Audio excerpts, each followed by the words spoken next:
Graça e paz, queridos. Amém? Glória a Deus. Feche os seus olhos mais uma vez, vamos orar mais uma vez assim mesmo, sentado, em nome de Jesus. Doce Espírito Santo, Tua presença é necessária, Teu mover, Teu agir. Nós precisamos, Senhor, e em nome de Jesus, rejeitamos, Pai, qualquer pensamento, qualquer espírito, qualquer influência que não proceda do Senhor. E levamos cativos nossos pensamentos à mente de Cristo Jesus. E tomamos posse da Tua palavra que diz que nós temos a mente de Cristo. Eu declaro, Deus, nós temos a mente de Cristo. E agora, Pai amado, te suplico em nome de Jesus, libere sobre nós, libere graça, libere unção, libere vida, libere, Senhor, revelação, libere algo poderoso do teu coração. Cada um aqui, ó Deus, tem suas necessidades. E certamente, ó Deus, há diversidades nas necessidades. Mas nós cremos, Deus, que o Senhor tem o controle de tudo e de todos. Obrigado, Deus, em nome de Jesus. Amém? Então diga glória a Deus. Amém. Nesta noite, eu quero concluir uma série de 3 palavras sobre o tema: o maior tesouro de Jesus são suas ovelhas. Quem aqui é ovelha de Jesus? Então você é algo muito precioso e a coisa mais preciosa que existe na terra para o Senhor Jesus somos nós. Amém? São as ovelhas do Senhor Jesus, são as coisas mais preciosas. Domingo passado eu comecei falando sobre Mateus 6:21, citando este versículo de Mateus 6:21, onde o próprio Senhor Jesus, no Sermão do Monte, ele diz: onde está o teu tesouro, aí está também o teu coração. Onde está o teu tesouro, aí está também o teu coração. Isso nos faz entender que Jesus está dizendo do que é mais importante para nós. Porque o nosso coração é a parte mais vital do nosso corpo. E onde nós enchemos, o que nós enchemos de coisas preciosas para nós, e aquilo que preenche o nosso coração, aquilo que faz o nosso coração transbordar, aquilo que faz vibrar as fibras do nosso coração, é de fato o nosso tesouro.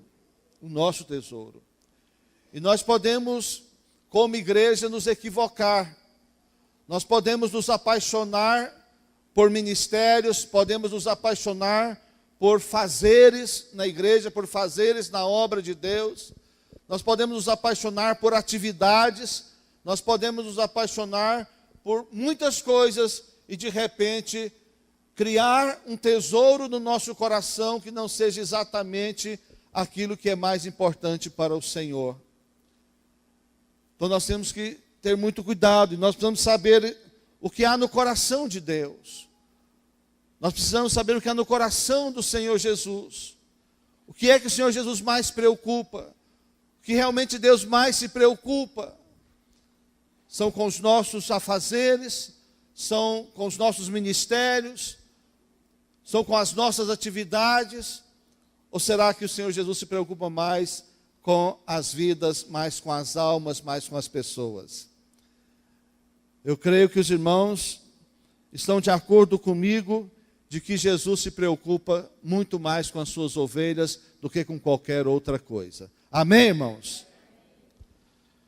Então, queridos, ressaltando que os dons e os talentos são muito importantes para a edificação do corpo de Cristo.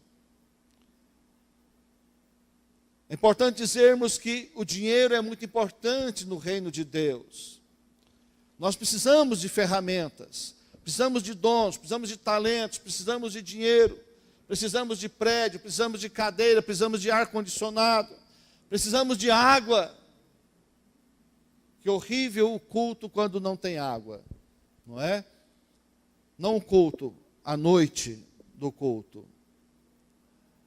Mas quero dizer algo para vocês. Tudo isso é muito importante. Mas isso não é o que está em primeiro lugar no coração de Deus, e nem pode estar em primeiro lugar no nosso coração também. Como é bom desenvolvermos atividades que produzam, que edificam, que contribuem com o reino de Deus. Mas se isso não gerar o cuidado das ovelhas, o crescimento das ovelhas, o alimento das ovelhas e até o nascimento de novas ovelhas, isso perde o seu valor. Porque tudo no reino de Deus, tudo na igreja do Senhor funciona e existe a partir das ovelhas e para as ovelhas. Tudo é a partir das ovelhas e para as ovelhas. Às vezes, não entendemos bem a importância, o valor da célula, do discipulado, de algumas programações da igreja, porque nos falta, de repente, o entendimento. E a Bíblia nos ensina que cada um anda conforme a luz que tem. Não é nosso papel ficar batendo nos irmãos também para que adquiram entendimento de maneira forçada. Mas é nosso papel ensinar, é nosso papel orar para que Deus abra o nosso entendimento, abra o entendimento de todos, e que entendamos de fato, de verdade, o que Deus quer. Em síntese, queridos irmãos, tudo será uma grande frustração se nós construirmos qualquer outra coisa sem cumprir o propósito de Deus para a nossa vida. Nossa vida aqui na terra, ela é motivada por sonhos, é motivada por propósitos. E nós temos muitos sonhos. É importante termos sonhos. É importante sonhar. É importante projetar. Mas se os nossos sonhos e os nossos projetos não culminam em cumprir o propósito de Deus, é perda de tempo. Vai gerar frustração mais tarde. Um dia vai gerar frustração. Um dia vai olhar para trás e vai dizer, olha o quanto eu dediquei a isso ou aquilo, o quanto eu conquistei e construí. Mas no reino de Deus foi muito pouco. E você vai pensar assim, poxa, como eu poderia ter me dedicado mais ao propósito de Deus e construir mais no reino de Deus. Por isso essa mensagem, ou essa série de 3 mensagens, terminando hoje, para que nós entendamos de fato e de verdade que todos nós somos ovelhas. Mas em um certo sentido a Bíblia diz que todos nós também somos pedras vivas. O apóstolo Pedro diz que todos nós somos pedras vivas. E o Senhor está construindo, ao mesmo tempo que Ele está formando um rebanho, Ele está também construindo um edifício.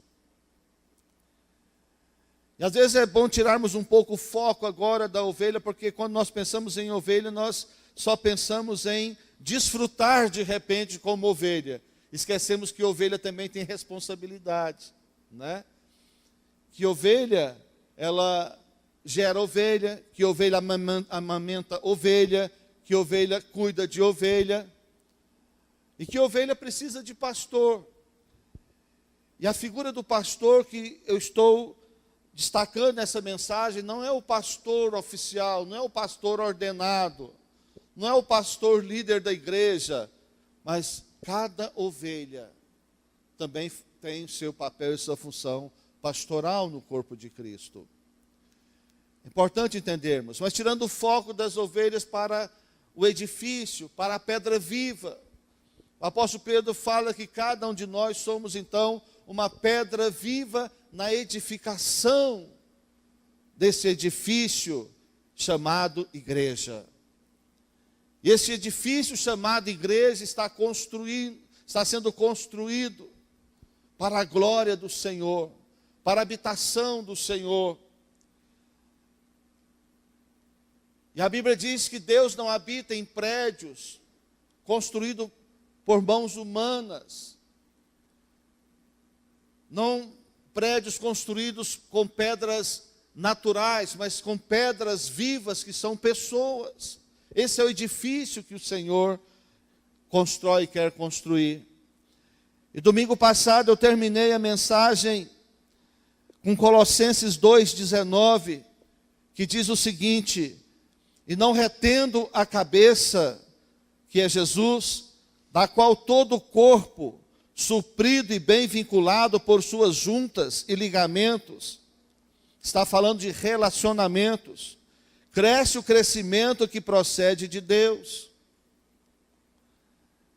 Esse versículo é tremendo, irmãos. Esse versículo é poderoso. Está dizendo que o corpo, ele é suprido, que o corpo chamado igreja é suprido, é fortalecido, e ele cresce à medida que as juntas e os ligamentos vão se fortalecendo e vão se aperfeiçoando, ou que os relacionamentos vão sendo relacionamentos fortalecidos e verdadeiros. Esse crescimento, meus queridos, é um crescimento de amadurecimento, não é um crescimento de tamanho. Não é isso que a Bíblia está falando, porque o nosso corpo físico tem um limite de crescimento, mas a nossa vida não tem um limite de amadurecimento, amém? Em Efésios o apóstolo fala que nós vamos crescendo, crescendo até chegarmos à estatura de varão perfeito. Essa estatura não é estatura física, mas essa estatura é uma estatura emocional, uma estatura espiritual. Está falando de um amadurecimento espiritual. Eu acho importante nós entendermos isso. E essas juntas, esses ligamentos no corpo que é a igreja, não é para gerar simplesmente um aumento numérico, mas é muito mais do que isso, é para gerar um amadurecimento. Nós estamos reunidos hoje, eu e minha esposa, com os nossos discípulos diretos, nossa equipe direta, e nós entramos nesse assunto. Eu dizia uma coisa em relação ao que o Brasil está vivendo no momento. O Brasil vive um momento muito difícil. Quando houve as crises mais fortes na política brasileira, há 1 ano, 2 anos atrás, e todo mundo dizendo, vamos orar para Deus fazer isso, aquilo, outro, para remover fulano, ciclano. Eu dizia, eu não sei se a vontade de Deus é essa. Quando foi na eleição, vamos orar para que a Dilma não ganhe. Eu não sei se é vontade de Deus, Deus não me falou se é para a Dilma ganhar ou não. Porque o que eu sei é que o Brasil precisa de tratamento. Mas não são só os brasileiros, principalmente os cristãos no Brasil precisam se converter, precisam ser transformados. Porque nós estamos com igrejas cheias de gente não transformadas. Cristãos não transformados. É uma coisa muito ruim. E eu dizia, hoje de manhã, a situação do Brasil é triste, é caótica. Mas nós precisamos de olhar pelo prisma de Deus. Certamente Deus está trabalhando na nossa nação e principalmente conosco, com a igreja. E dizia, a igreja católica e a igreja evangélica estão se unindo agora.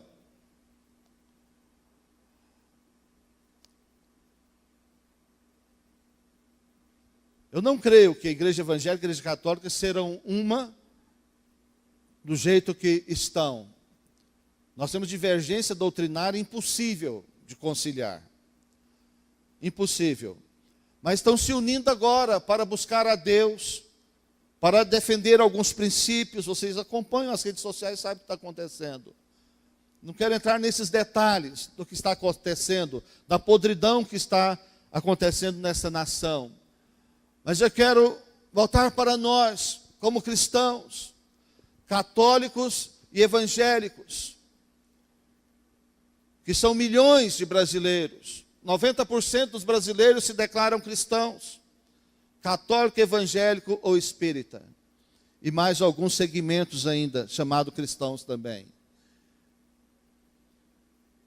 Não quero aqui também falar mal de nenhum, mas eu quero que nós abramos nossos olhos.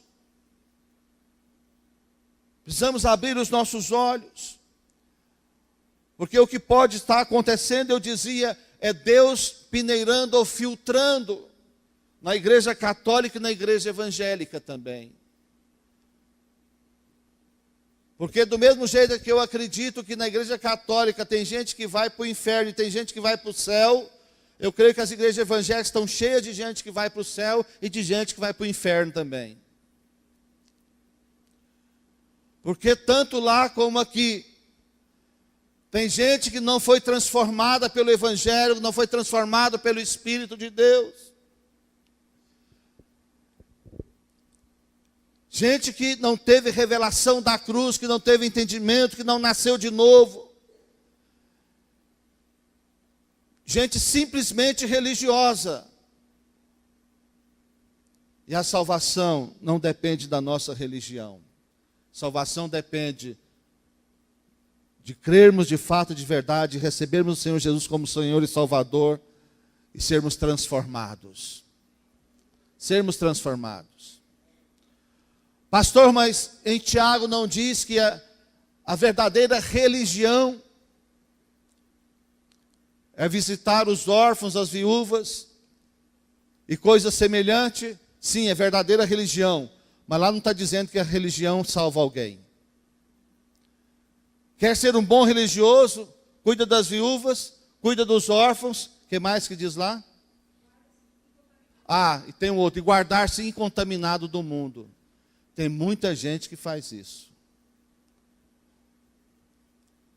Agora tem uma coisa. Isso anularia o sacrifício de Cristo Jesus.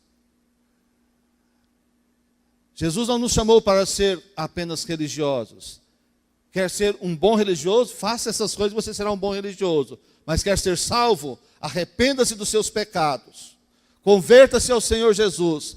Deixa-se ser transformados pelo poder da palavra e pelo poder do Espírito Santo.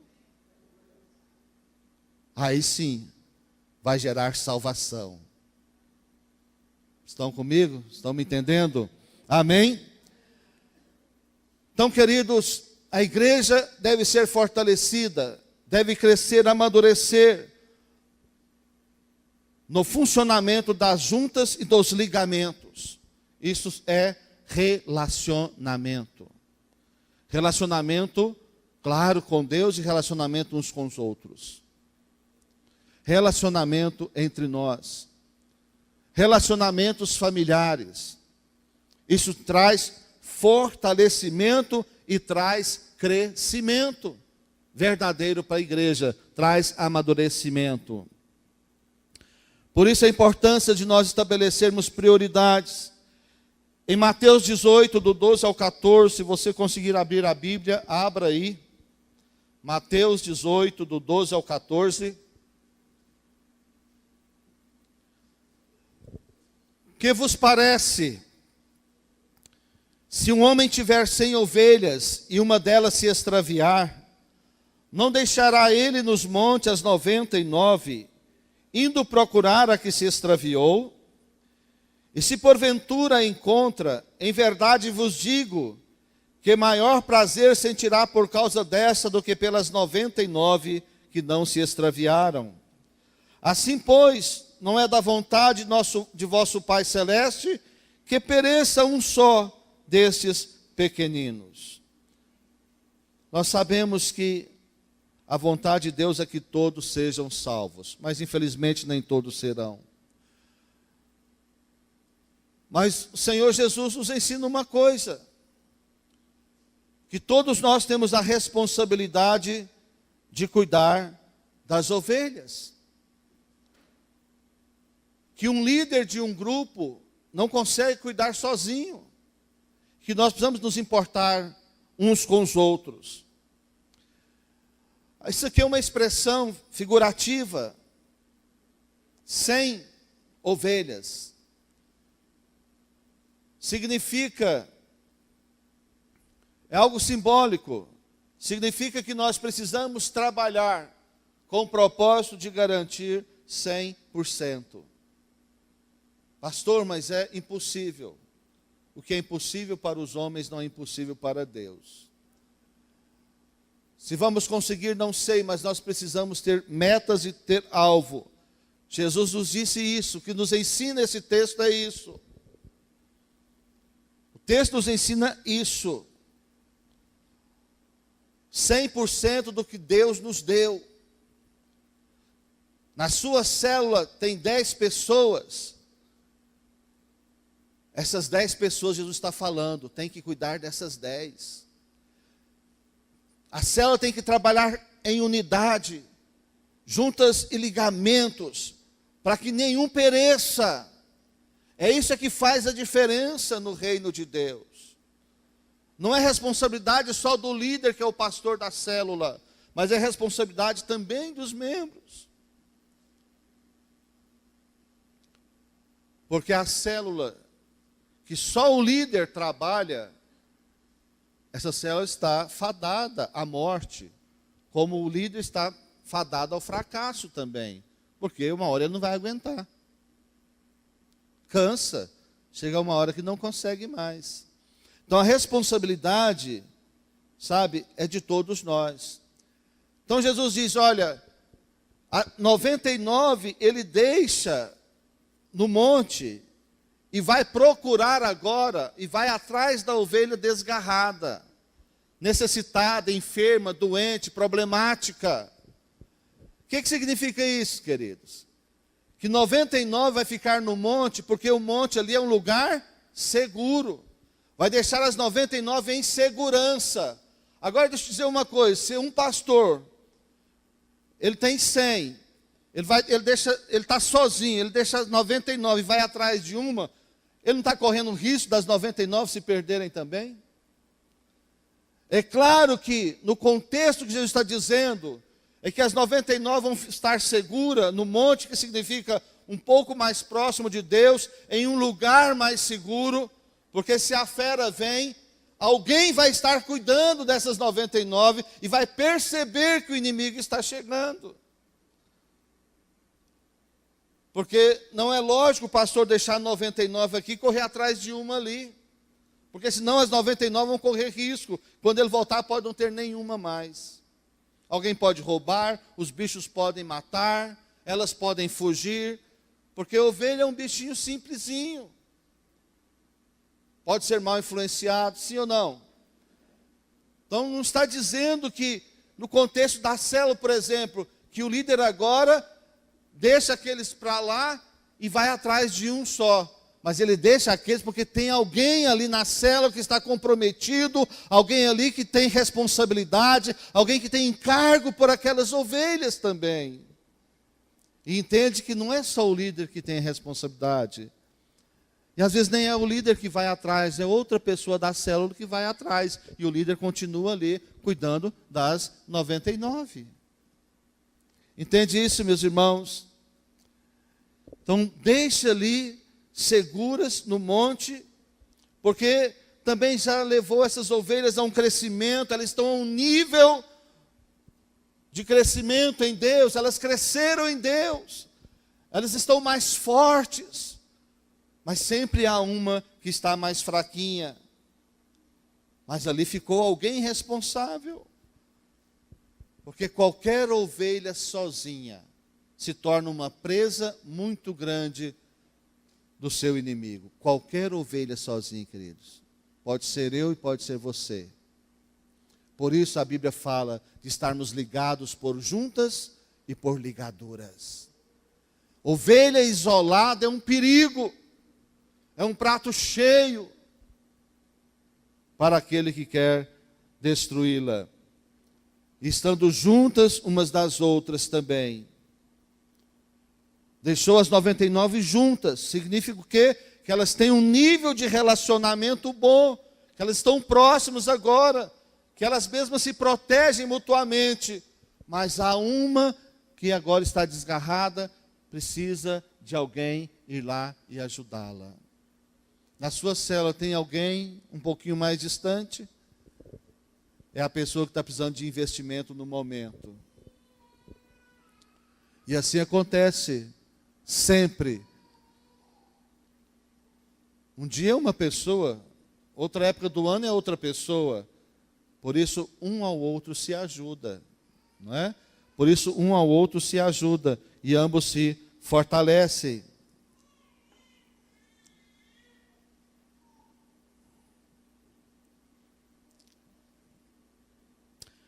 E aí Jesus no versículo 14 diz assim, não é? Repetindo, porque Deus quer todos com eles. Assim, pois, não é da vontade de vosso Pai Celeste que pereça um só destes pequeninos. Não é da vontade do Pai que um pereça. Nenhum pereça. Deus não tem planos. Não tem planos para a destruição de uma ovelha, para a perdição de uma ovelha. Isso não faz parte do projeto de Deus. Por isso Jesus, ao orar lá em João 17, ele disse: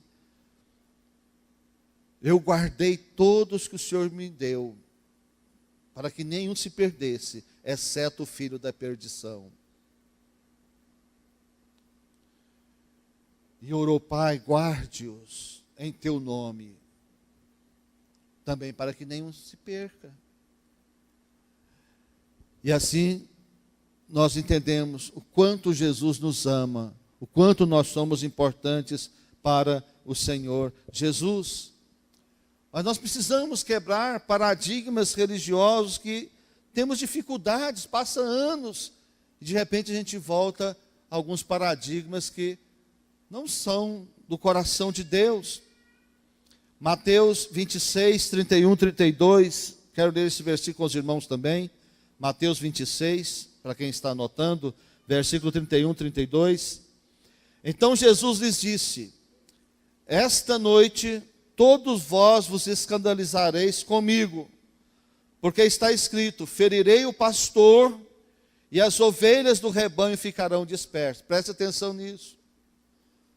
Pastor ou líder não é super-homem, tem limites, é passível também de ser ferido. Mas depois da minha ressurreição, irei adiante de vós para a Galileia. Olha o cuidado que nós precisamos de ter. Nós sabemos que o líder, que o pastor, precisa de ter muito cuidado com as ovelhas, mas precisamos entender também que o pastor, que o líder, também pode ser ferido e precisa também de ser compreendido. Não é verdade, irmãos? É imprescindível que a gente também tenha esse entendimento. Alguém disse com muita propriedade que a mordida que mais dói, sabe qual é? É a mordida de ovelha. A mordida que mais dói é a mordida de ovelha. Porque o líder investe na ovelha, o pastor investe na ovelha. Um dia que o pastor não pode dar alguma coisa, não pode suprir alguma coisa, ou erra em alguma coisa, a ovelha às vezes morde o pastor, morde o líder, fala mal do líder, critica o líder, não quer mais aquele líder. É a mordida que mais dói, é a mordida de ovelha. Isso é sério. E como ovelha nós precisamos entender que nós não podemos ficar mordendo nos nossos pastores, nos nossos líderes, não é verdade? Que eles também são pessoas e precisam de serem cuidados também. Há um ditado muito antigo que diz que a igreja é o único exército que abandona os seus feridos na batalha. Mas é bom nós entendermos uma coisa também, para não ficarmos acusando a igreja de abandonar seus exércitos. Esse é um outro aspecto importante que precisamos entender. Porque tem duas maneiras das pessoas serem feridas na batalha. Uma delas é a própria batalha. Porque na batalha se enfrenta inimigos fortes, enfrenta armas poderosas. O desafio é grande e em qualquer batalha alguém pode se ferir. Não é verdade? É natural em qualquer guerra se ferir.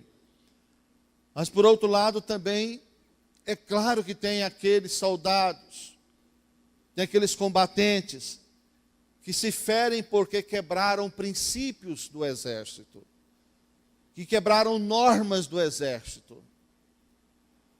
Veja bem que agora eu não estou defendendo o líder, o pastor, o ministro, o cuidador. Agora estou dizendo que se ele está ferido porque deixou de cumprir uma norma do exército, é só consequência da sua falha, do seu erro. Mas se ele se arrepender, nós temos que amá-lo e cuidar dele a si mesmo. Amém? Agora imagine aquele que se feriu somente porque está mesmo na batalha.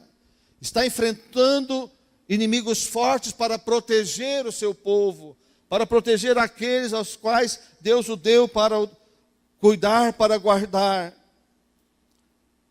É necessário também que nós entendamos isso.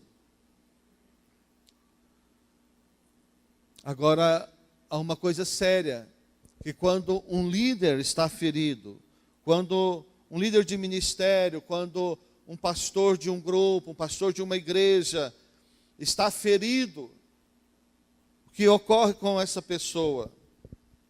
Ele enfraquece e aí as ovelhas podem dispersar.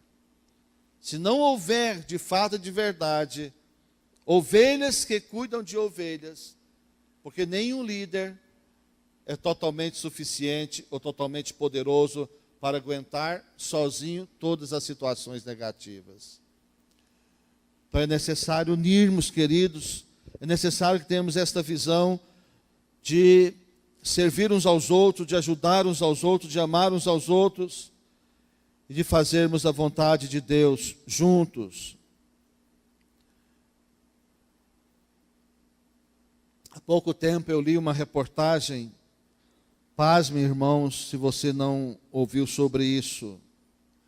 Talvez você pode até ter um entendimento equivocado em relação a isso. Mas há nos Estados Unidos um índice de suicídio de pastores muito grande. Você sabia disso? Você acha que pastor não corre esse risco? Pastor não adoece? Ninguém se suicida porque quer morrer. Você sabia disso? As pessoas que se suicidam não é simplesmente porque são fracas e covardes, não.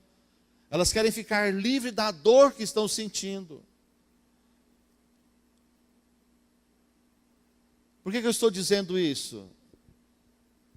Em nome de Jesus, nós não temos ninguém aqui que chegou a esse ponto, amém? Em nome de Jesus. Só para mostrar que todos nós estamos passíveis de adoecermos, de termos problemas emocionais, psíquicos, de sofrermos dores terríveis, ao ponto de perder até a coragem de viver. Porque todos nós somos seres humanos com as mesmas possibilidades, tanto negativas como positivas. Uns mais fortes, outros menos fortes, uns mais fracos, outros menos fracos. Alguns superam, outros não superam. E o que fazer? Qual é a nossa esperança, queridos? Qual a nossa esperança nessa nação? Onde vai parar essa nação? Será que você acredita, se nós tivermos um presidente cristão, o Brasil será totalmente transformado? Será que se nós tivermos um homem de Deus de fato e verdade lá, o Brasil será transformado? Vai depender do propósito de Deus. O que é mais importante? Um Brasil organizado ou uma nação salva? O que é mais importante?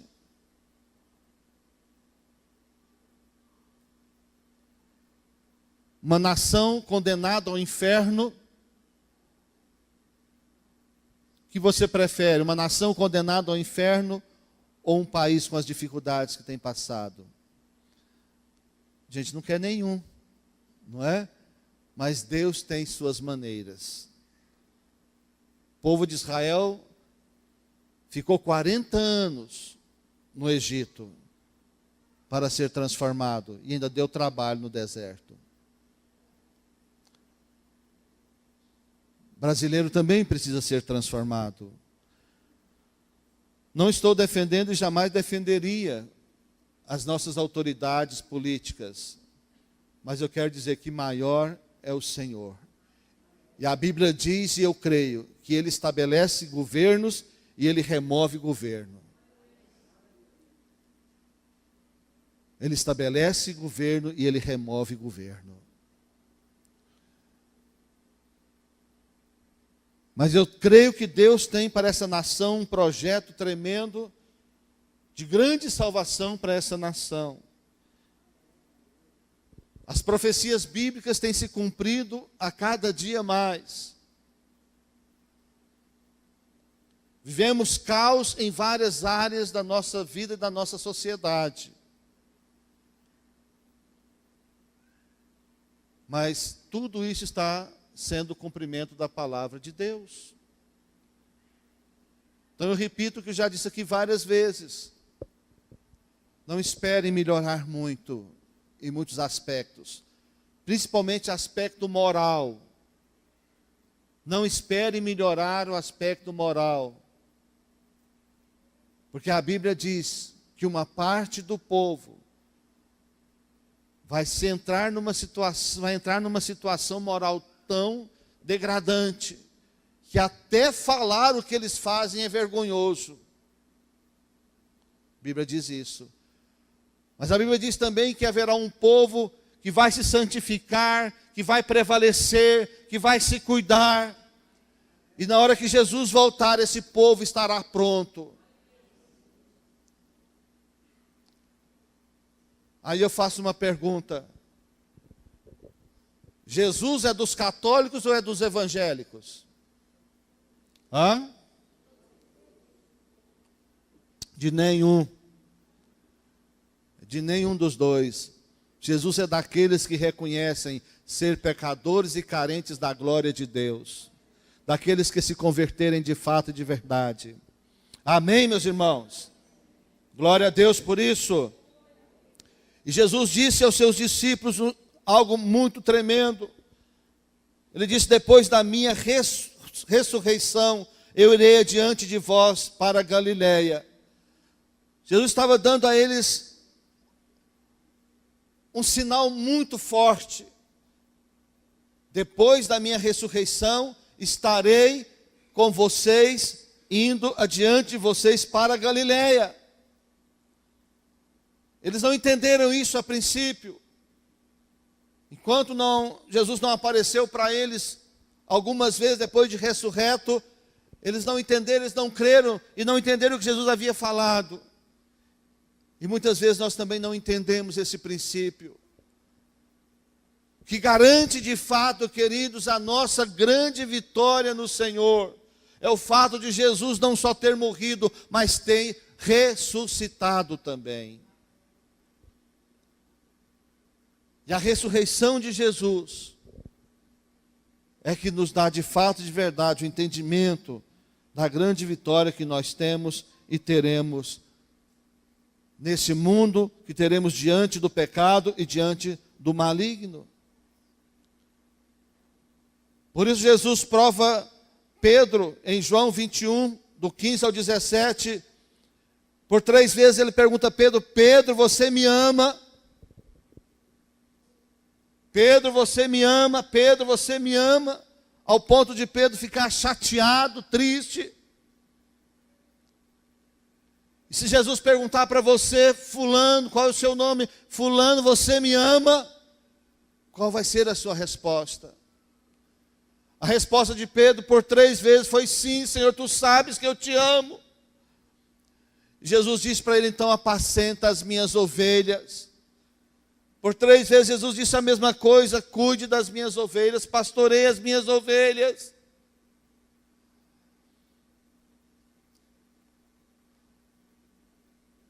Aí eu pergunto: você ama Jesus? Qual é a maior prova que podemos dar de amar a Jesus?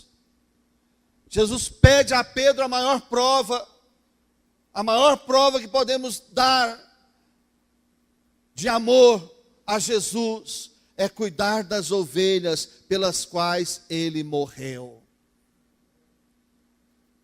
Fazemos muitas coisas importantes no reino de Deus, mas o que demonstra mais amor é cuidar das ovelhinhas do Senhor. Amém ou não?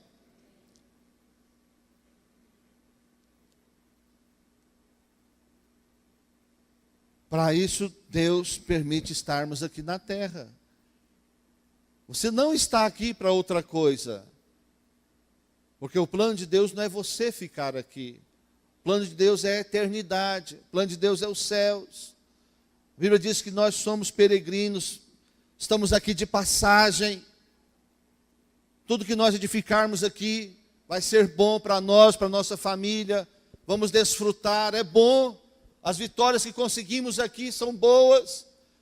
Mas, queridos, se nós não cumprirmos o propósito de Deus, tudo isso um dia será frustração.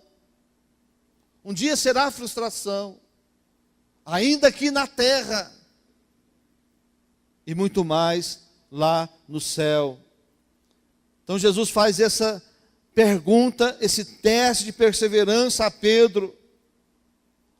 Até mesmo em função do temperamento de Pedro, porque Pedro tinha um temperamento muito efusivo, e ele estava sempre atirando na frente dos demais, ele era mais precipitado. Aí Jesus faz a pergunta por 3 vezes. E depois Jesus ainda diz para ele: hoje mesmo você me negará 3 vezes antes que o galo cante. Esse é o cara que estava afirmando que amava Jesus. Mas depois a gente conhece o contexto e sabe que Pedro se arrepende, depois Pedro é transformado, Pedro recebe o Espírito Santo e Pedro se torna um homem poderoso na palavra de Deus, simples, mas poderoso, e se torna o grande Pedro da Bíblia que nós conhecemos.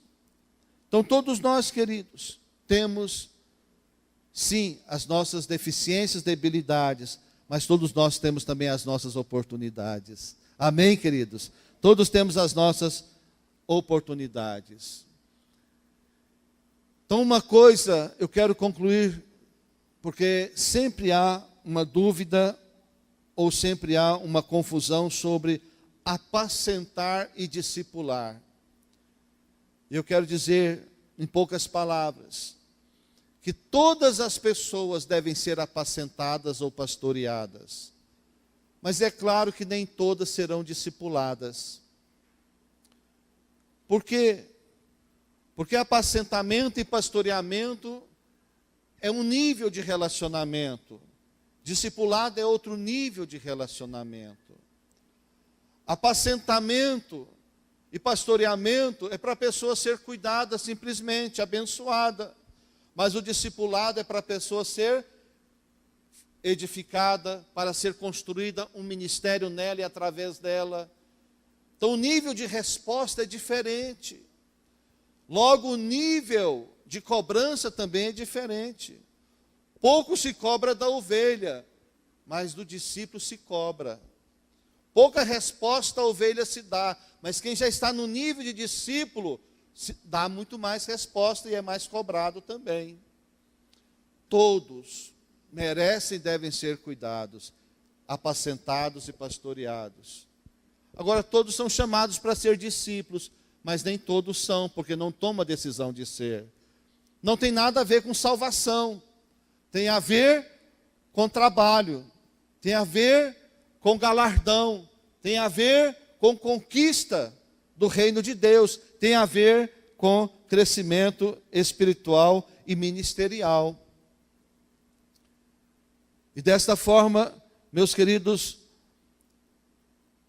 eu quero só mencionar Elias e Eliseu, que vocês conhecem muito bem, e não há mais tempo de nós lermos texto, teria texto para ler, mas não há tempo, mas eu quero dizer o como é um exemplo para nós de discípulo Eliseu.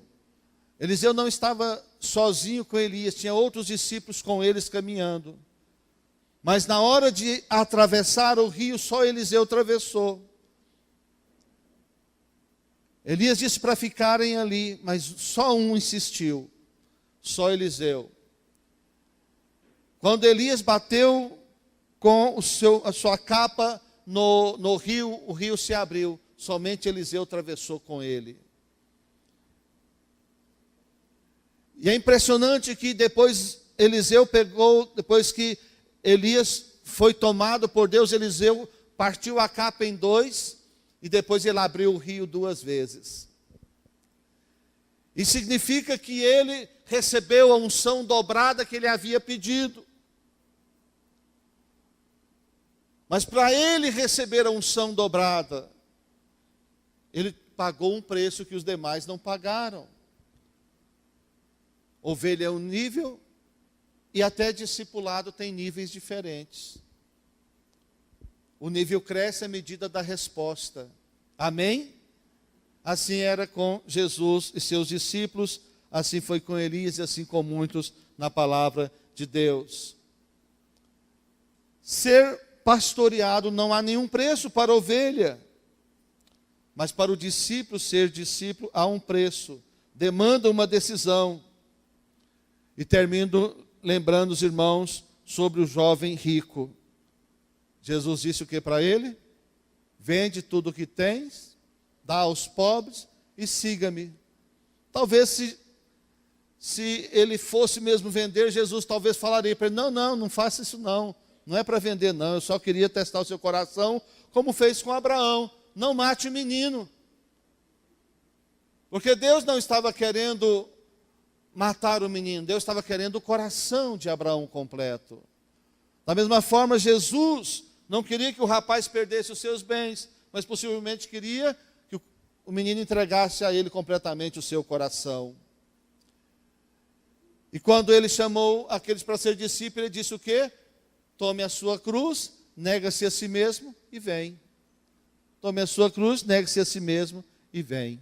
Amém? Glória a Deus. Assim eu termino esta palavra em nome de Jesus. Aleluia.